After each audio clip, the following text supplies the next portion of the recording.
போன எபிசோட் எண்டிங்கில் நம்ம ஹீரோ ஜின்னு அவருடைய வெறித்தனமான டிரைவிங் ஸ்கில் வச்சு அந்த பணக்கார கேரக்டரை இம்ப்ரெஸ் பண்ணியிருப்பாரு. யார் அவன் நம்மளே அசால்ட்டாக ஓவர்டேக் பண்ணிவிட்டு இவ்வளோ கூலாக ட்ரிஃப்டிங்லாம் பண்ணிட்டு போகிறான் அப்படின்னு அவருமே தன்னுடைய ஆளுங்க கிட்ட சொல்லி அவரை பற்றி விசாரிக்க சொல்லியிருப்பாரு. எபிசோட் 5 பார்க்குறதுக்கு முன்னாடி இந்த வீடியோக்கு ஒரே ஒரு லைக் பண்ணிவிட்டு கொலாப் பண்ணியிருக்க நம்ம செகண்ட் சேனல்ஸ்மே நீங்கள் சப்ஸ்கிரைப் பண்ணுங்கள்.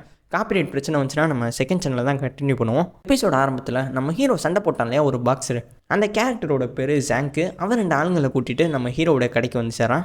ஹீரோடைய ஃப்ரெண்டு மீமு கிட்ட யார் இவங்களாம், எதுக்காக நம்ம ஹீரோடைய கேரேஜுக்கு வந்து இப்படி தொல்லை பண்ணணும்னு எக்ஸ்பிளைன் பண்ணுறாரு. ஜின்னு ஆரம்பத்தில் ஆப்போசிட்டில் இருக்க இவங்களுடைய கேரேஜில் தான் வேலை பார்த்துருக்காரு. ஜின்னு கீழே வேலை பார்க்குற இந்த 2 அசிஸ்டண்ட்டையும் ஜாங்கு பார்த்தீங்கன்னா புள்ளி பண்ணுறாங்க.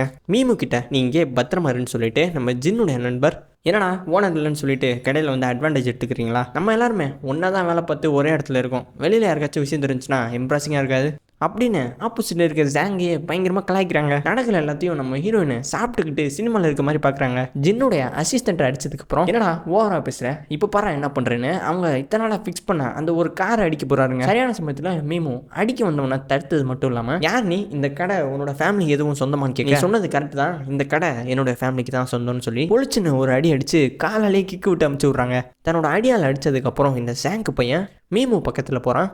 உடனே ஃபோன் எடுத்து நடக்கிற எல்லாத்தையும் நான் லைவ் ஸ்ட்ரீம் பண்ணிக்கிட்டு இருக்கேன் அப்படின்னு சொன்னதுக்கப்புறமும் ஃபோனை கொடுன்னு அதை பறிக்கிறதுக்கு முயற்சி பண்ணுறான்.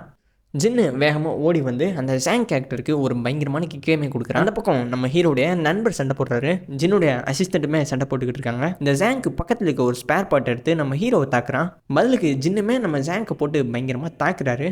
நான் இப்போ போலீஸை கூப்பிட போகிறேன், எல்லாம் சண்டை போடுறதை நிப்பாட்டுங்கன்னு நம்ம ஹீரோயின் மீமு சொன்னதுக்கப்புறம் ஒரு வழியாக எல்லாருமே சண்டை போடுறதை நிப்பாட்டுறாங்க. ஜாங்க்கு போகிறதுக்கு முன்னாடி நம்ம மீமு ஒரு பார்வை பார்த்துட்டு போகிறான். அப்படியே சீனை கட் பண்ணால் மீமு ஜின்னுடைய நண்பர்கிட்ட நீங்கள் ஆரம்பத்திலே போலீஸை கூப்பிட்டுருக்கலாமே, எதுக்காக போலீஸை கூப்பிடலன்னு கேட்கும்போது பதிலுக்கு அது எப்படி உனக்கு புரிய வைக்கிறது, எங்கள் எல்லாருக்குள்ளேயும் அது ஒரு பேசப்படாத ரூல் மாதிரி. அப்புறம் போலீஸால் என்ன பண்ண முடியும், யாரோட உயிர் ஆபத்தில் இருந்தால் மட்டும்தான் அவங்களால ஏதாச்சும் ஆக்ஷன் எடுக்க முடியும், இல்லைனா அவங்க எதுவும் பெருசாக பண்ண மாட்டாங்க, அதனால் நாங்கள் யாரும் போலீஸெல்லாம் கூப்பிட மாட்டோம்னு சொல்கிறாரு. உனக்கு ஜின்னை பற்றி எதுவும் தெரியாதுன்னு நினைக்கிறேன்.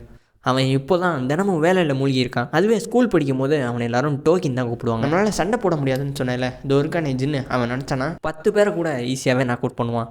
அது அவனுடைய சாய்ஸை பொறுத்து இருக்குன்னு சொன்ன உடனே சரி அவனை டோக்கின்னு கூப்பிடுவாங்கன்னு சொன்னீங்க, எதுக்காக அவனை அப்படி கூப்பிடணும், ஹைஸ்கூலில் ஜின்னு என்ன பண்ணிட்டு இருந்தான்னு கேட்ட உடனே பதிலுக்கு இங்கே பாருமா, நீ இவ்வளோ ஷார்ப்பாக கீ பாயிண்ட்லாம் புரிஞ்சு பண்ண எதிர்பார்க்கல, நான் தான் சொன்னேன்னு ஜின்னுக்கிட்ட சொல்லிடாத, அந்த பாயிண்ட்டை மட்டும் மறந்துடுன்னு சொல்கிறாரு. ஜின்னுடைய உயிர் ஆபத்தில் இருக்க மாதிரி அவன் ஏதாச்சும் காரியங்கள் செய்வானான்னு கேட்க, அவனோட உயிர் ஆபத்துலையா, நீ எதை பற்றி பேசுகிறேன்னு கேட்ட உடனே எனக்கு தெரியும் இந்த ஃபைட்டிங்கு, அப்புறம் அவன் ரேசிங்லாம் பண்ணுறான், இந்த மாதிரி அவன் வேறு ஏதாச்சும் பண்ணுவானா அப்படின்னு கேட்ட உடனே ரைட்டு, இந்த பொண்ணுக்கு எதுவுமே தெரியாதுன்னு நினச்சோம், இவளுக்கு நிறைய விஷயம் தெரிஞ்சிருக்கு. இல்லைம்மா எனக்கு எதுவும் தெரியாது, அவன் மறுபடியும் சொல்லுங்கன்னு பக்கத்தில் வரதை பார்த்துட்டு அவர் அங்கேருந்து கிளம்பி போயிடுறாரு. ஜின்னும் அவருடைய ஆளுங்களும் சேர்ந்து கடையில் இருக்க பொருட்களை தூக்குறதுக்கு முயற்சி பண்ணுறாங்க.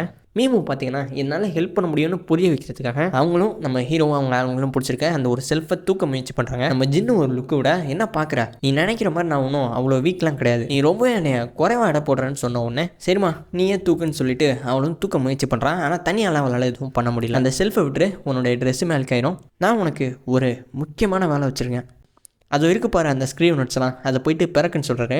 இவளுமே போயிட்டு அந்த நட்ஸ் எல்லாத்தையும் பொறுமையாக எடுத்து வச்சுக்கிட்டு இருக்கான். ஜின்னு என்னைய குறைவாட போடுறான்னு அந்த அசிஸ்டண்ட்டுக்கிட்ட கேட்கும்போது, நீ நினைக்கிற மாதிரி கிடையாது, இந்த நட்ஸ் எடுக்கிறது ஒன்றும் சாதாரண வேலைலாம் இல்லை, எங்களுக்கு கிரிப் இல்லாதனால நாங்கள் இதை எடுக்கிறதுக்கு கஷ்டப்படுவோம், அதனால தான் ஜின்னு உனக்கு இந்த வேலையை கொடுத்துருக்கான்னு சொல்கிறாரு.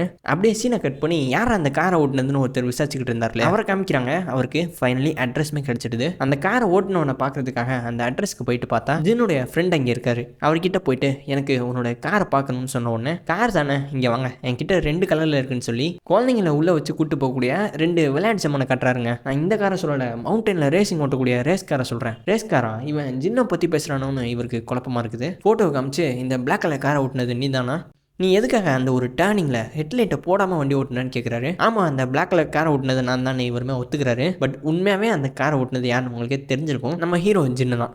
நீ அதிகமாக கேள்வி கேட்குறேன், உன்னுடைய கேள்வி எல்லாத்துக்கும் பதில் சொல்லணும்னா நீ என்னோட மெம்பர்ஷிப்பை வாங்கி தான் ஆகணும்னு அவருடைய சர்வீஸை ப்ரீமியம் பிளாட்டினம்னு சொல்லி அவர்கிட்ட காசு பார்க்குறாருங்க. நடந்த எல்லாத்தையும் நம்ம ஹீரோ ஜின்னுக்கிட்ட இந்த மாதிரி ஒரு பணக்காரன் ஒருத்தன் வந்தான்டா, அவன் உன்னை பற்றி எதோ விசாரிச்சான், ஆனால் நான் உன்னுடைய பர்சனல் இன்ஃபர்மேஷனை எதையுமே சொல்லலை. பதிலுக்கு ஹீரோ அப்படியா, நீ உன்னோட மெம்பர்ஷிப்பையும் அவங்ககிட்ட விற்றுருப்பிய அப்படின்னு கேட்க, வேறு என்ன பண்ண சொல்கிற? இந்த மாதிரி பணக்காரங்களாம் எப்போயா தான் வருவாங்க, அவங்கள நம்ம நல்லா யூஸ் பண்ணிக்கணும். அடுத்த முறை அவன் என்னை மீட் பண்ணுறதுக்கு ஒரு லொக்கேஷனுக்கு வர சொல்லியிருக்கான். ஆமாம், நானும் அதுக்கு ஓகே சொல்லியிருந்தேன். ஆனால் அவன் என்ன லொக்கேஷன் என்கிட்ட மென்ஷன் பண்ணவே இல்லை. உனக்கே அந்த லொக்கேஷன் தெரியும்னு அவன் சொல்லிட்டு போனான். அவன் என்ன சொல்கிறான்னு உனக்கு ஏதாச்சும் புரியுதான்னு ஜின்னுக்கிட்ட கேட்கும்போது, அதுவா அவன் உன்னை ரேசிங்க்கு கூப்பிட்றான்னு நம்ம ஜின்னுமே சொல்கிறாரு. என்னடா சொல்கிற? ரேசிங்க்கு கூப்பிட்றானா? என்னால் எப்படா ரேசிங்லாம் ஓட்ட முடியும்னு நம்மளுக்கு கொஞ்சம் பதறி போகிறாருங்க. நீ ஒன்றும் கவலைப்படாத, ரேசிங்க்கு தேவையான ஒரு சில ஸ்கில்லை நான் உனக்கு சொல்லித்தரேன் அப்படின்னு நம்ம ஹீரோ அவருடைய கேரேஜுக்கு கூப்பிட்டு போகிறாரு. அங்கே போயிட்டு ரேஸ் காரை பற்றின பேசிக்கை சொல்கிறார். ரேஸுக்கு 2 ஸ்டைல் இருக்குது, ஜப்பானு அப்புறம் ஜெர்மனு. ஜப்பான் காரு ஒரு லிமிட்டே இல்லாத காலமாடு மாதிரி, அதோட பொட்டன்ஷியல் ரொம்ப பயங்கரமாக இருக்கும். இந்த பக்கம் ஜெர்மன் காரு ஒரு A+ எடுக்கிற ஸ்டூடெண்ட் மாதிரின்னு சொல்கிறாரு. ஜப்பான் காரோடைய வெயிட் ரொம்ப கம்மியாக இருக்குமா, ஜெர்மன் காசு வெயிட் ரொம்ப அதிகமாக இருக்கும், அதே சமயத்தில் கம்ஃபர்டபுளாகவும் ஸ்டேபிளாகவும் இருக்கும்னு சொல்கிறாரு. அப்போது நான் இந்த பிளாக் கலர் காரில் தான் ட்ரைனிங் எடுக்க போகிறேன்னு கேட்க, இல்லை இந்த காரு ஜாப்பனீஸ் ஸ்டைலு, உனக்கு இது செட் ஆகாதுன்னு வேற ஒரு காரையுமே காமிக்கிறாரு. அவர் அதை பார்த்து பயங்கரமாக இம்ப்ரெஸ் ஆகுறாரு. இன்னும் தேவையான ஸ்கில்லை சொல்லி கொடுக்கறதுக்காக இவரை டிரைவிங் கூட்டிகிட்டு போகிறாரு. அந்த ரோட்டில் ஏகப்பட்ட கூட்டங்கள் இருக்குது. என்னுடைய ஃப்ரெண்டு வண்டியிலேருந்து இறங்கி அந்த பொண்ணுங்க கிட்ட பேச முயற்சி பண்ணுறாரு. ஏன்னா லேடிஸ் உங்களுக்கு ஸ்பின் ஏதாச்சும் பண்ணணுமான்னு கேட்க, யாரா அந்த பைத்தியக்காரன் நைட் நேரத்தில் போயிட்டு சன்கிளாஸை போட்டு வந்து பேசிக்கிட்டு இருக்கான்னு பயங்கரமாக கலாய்க்கிறாங்க. ரைட்டா, இது நமக்கு கிடையாதுன்னு அவருமே அங்கேருந்து கிளம்பி போகிறாரு காருக்குள்ளேயே. இந்த ரோடு ரொம்ப கூட்டமாக இருக்குது, வா நான் உங்களுக்கு ஆளுங்களே இல்லாத ரோட்டில் சொல்லித்தரேன்னு டெஸ்டினேஷனுக்கு போனதுக்கப்புறம் எப்படி காரோடைய ஸ்பீடை குறைஞ்ச நேரத்தில் ரொம்ப அதிகமாக ரீச் பண்ணுறதுன்னு சொல்லித்தராரு. இவர் ஓட்டி முடிச்சுட்டு ஒரு டெமோ காமிச்சதுக்கப்புறம் இப்போ நீ ஓட்டுறான்னு சொல்ல, கவலைப்படாத நான் பக்கத்துலேயே உட்காந்து பார்த்துக்கிறேன்னு அவரோட ஃப்ரெண்டுக்கு ஸ்பான்டேனியஸாக கியரை மாற்ற முடியல. அதனால் ஜின்னு அந்த கியர்ஸை ஹேண்டில் பண்ணிக்கிறாரு. சக்ஸஸ்ஃபுல்லாக அவருடைய ஃபஸ்ட்டு ட்ரையலை கம்ப்ளீட் பண்ணுறாரு. சரிப்பா, ஃபஸ்ட் லெசன் நல்லா இருந்துச்சு, எனக்கு ஏதாச்சும் பயங்கர கூலாக பெஸ்ட்டாக இருக்கக்கூடிய ட்ரிஃப்ட் ஏதாச்சும் சொல்லி தெரியான்னு கேட்க, காரை விட்டு இறங்கடான்னு சொல்லிட்டு பயங்கரமான ட்ரிஃப்டிங்குமே பண்ணுறாருங்க. இவருடைய ஃப்ரெண்டுமே ட்ரிஃப்டிங் பண்ணுறதை பார்த்துட்டு பயங்கரமாக என்ஜாய் பண்ணுறாரு. அப்படியே சீனா கட் பண்ணால் நம்ம ஹீரோவை ஒன் சைடாக லவ் பண்ணக்கூடிய அந்த ஒரு கேரக்டர் காமிக்கிறாங்க. அவள் ஒரு ஜோசியை மாதிரி பார்க்குற ஒரு பொண்ணுக்கிட்ட எப்படி ஜின்னு கூட ஒன்று சேருதுன்னு டிப்ஸ்லாம் கேட்க, ஒரு கார்டை காமிச்ச உடனே என்ன அதில் 3 சிம்பிள் போட்டிருக்கு. ஒரு ஃபுல் மூன் அன்னைக்கு ஒரு நைட் அவன் கூட ஸ்பெண்ட் பண்ணான், ஜின்னு கடைசி வரைக்கும் என் கூட இருப்பானான்னு கேட்க, இவன் கொஞ்சம் பதில் சொல்ல பயந்து போயிருக்கான். ஏன்னா அவங்க எல்லாரும் டேஞ்சரஸான ஆளுங்க. அவளுடைய ஒர்க்கர்ஸுமே அவளை கிண்டல் பண்ணுறாங்க. இந்த மாதிரிலாம் பண்ணால் அது கேர்ள் ஃப்ரெண்ட் இல்லாமல் அது வேறு மாதிரி ஆகிடும்னு கிண்டல் பண்ண அந்த பாடி கார்ட்ஸை போட்டு அடிக்கிறா. கொஞ்சம் ஃபன்னான முறையில் தான். அப்படியே சீனை கட் பண்ணால் மீமும் நம்ம ஹீரோ பக்கத்தில் வந்து ஸ்போக் பண்ணாதான்னு சொல்கிறான். இவன் அதை கேட்குற மாதிரி தெரியல, காலால் ஒரே கிக்கு அந்த லைட்ரு பறந்தே போயிடுது. ஜின்சாவோ, நான் உங்ககிட்ட சொல்ல வந்துட்டேன், நான் டைக்கோண்டெல்லாம் கற்றுக்கிட்டேன், அதில் எனக்கு பிளாக் பெல்ட் கூட இருக்குது அப்படின்னு சொன்ன உடனே பதிலுக்கு ஹீரோ, நீ பண்ணதெல்லாம் ஃபேன்சியான மூவ் தானே அப்படின்னு கொஞ்சம் முறைச்சிக்கிட்டே பக்கத்தில் வரான். ஹேய், நீ பொண்ணுங்கள்லாம் அடிக்க மாட்டேன் அப்படி தானே, உன்னோட பேஷன்ஸ் லெவலியா இவ்வளோ கம்மியாக இருக்குதுன்னு நம்ம மீமு கேட்குறேன். அதெல்லாம் இல்லை, எனக்கு இப்போ தான் ஓரளவுக்கு கரெக்டாக இருக்குது. 2 வருஷத்துக்கு முன்னாடி இதை மட்டும் பண்ணியிருந்தேன்னா உன்னை என்னது நதி ஓரமாக தண்ணிக்குள்ளே போட்டிருப்பேன்னு சொல்கிறாரு. ஆமாம், ஒரு நிமிஷம் நீ என்னை இப்போது என்னன்னு கூப்பிட்ட அப்படின்னு கேட்க, அதுவா ஜின்சாவோ அப்படின்னு மறுபடியும் ஜின்சாவோன்னு சொல்லி கலாய்க்கிறாங்க. நான் ஏற்கனவே முடிவு பண்ணிட்டேப்பா, இனிமேல் நான் உன்னை ஜின்சாவோன்னு தான் கூப்பிட போகிறேன், அண்ணன்லாம் கூப்பிட மாட்டேன்.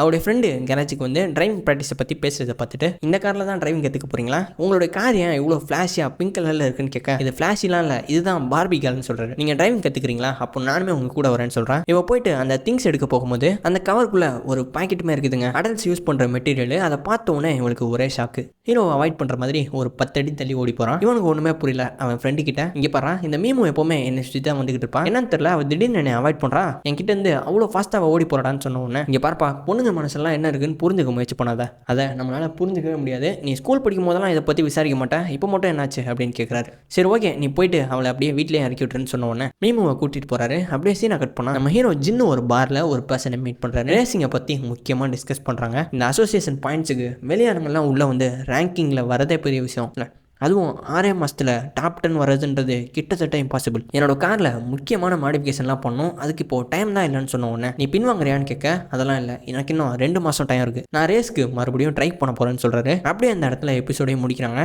ஒரு கேமிங் சீரிஸ் மாதிரி ஒரு லவ் மட்டும் இல்லாமல் கொஞ்சம் ரேஸ்க்குமே இம்பார்ட்டன்ஸ் இருக்க போகுதுன்னு நினைக்கிறேன். ரெண்டையுமே பக்காவாக பேலன்ஸ் பண்ணுறாங்க. அதுதான் சைனீஸ் ரம்மோட ஸ்பெஷாலிட்டி. சப்போர்ட் பண்ணணும்னு நினச்சிங்கன்னா ஒரே ஒரு லைக் பண்ணி உங்கள் ஒப்பீனியனை கமெண்ட் பண்ணுங்கள். அப்போ தான் யூடியூப் இந்த வீடியோ நிறைய பேருக்கு ரெக்கமெண்ட் பண்ணுவாங்க. ஸோ ப்ளீஸ் சப்போர்ட் பண்ணுவீங்க நம்புறேன். அண்ட் மறந்துடாமல் நம்ம செகண்ட் சேனலையும் சப்ஸ்கிரைப் பண்ணுங்கள். டைம் இருந்துச்சுன்னா நம்மளுடைய மற்ற கண்டென்ட்ஸை செக் பண்ணி பாருங்கள்.